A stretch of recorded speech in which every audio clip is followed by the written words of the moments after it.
First of all, I want to thank you for listening to the montage of videos. There was another series I did, but I want to thank you for taking time to listen to a very serious matter, societal dysfunction.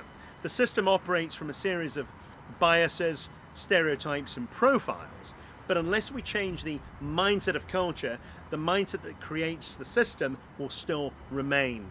We've talked about how it can impact civilian life. The two African-American men at Starbucks who were arrested for not ordering coffee. We've talked about the African-American lady at the Waffle House that was manhandled by 3 policemen and arrested.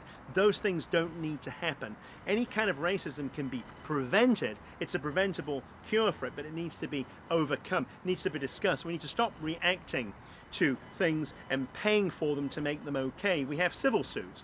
Rodney King is a prime example. In 1991, he was the first African-American that was videoed being beaten brutally by police. They gave him a large payment, but the health problems from being victimized outweighed the amount of money he was given. He died prematurely. It's happening to African Americans in their everyday life.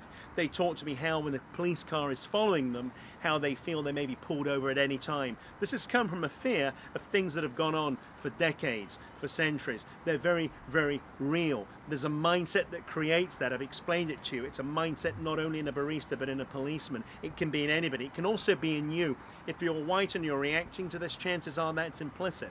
You may have implicit biases you're not even aware of. You've just had them put on your doorstep so often that you don't critique them. You don't question them. We need to be accountable. We need to stop reacting and making it okay. Colin Kaepernick stood up for a cause, not to disrespect the flag. We need to stop hiding behind patriotism. It's a fake patriotism if we don't want justice at the same time. We need to stop hiding behind our fancy settlements from corporations and businesses to make it okay for people to be shot, because it's not okay. A life has no value. It's totally valueless. We can't buy it. It can be worth trillions of dollars. It could be your life if you're African American, but at the same time, if you're white, we need to be accountable individually, collectively, for our part in it. We need to have a dialogue. Just like smoking 20 years ago was everywhere, now it was nowhere. People realized it was bad for the health of society. Racism is bad for society. It's bad for your health if you're black, and bad for me if I'm white. It impacts everybody. Injustice in one place is injustice everywhere.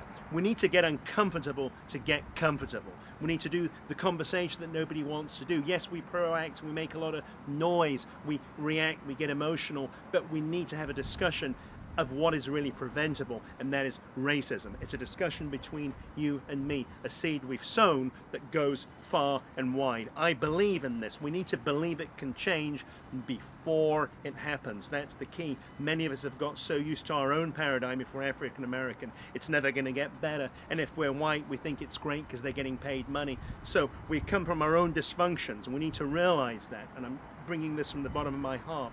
There'll be more of these. I've had a short period of time to spend with you. I thank you for your time. I really do, whoever you are. God bless you. We can change this thing together.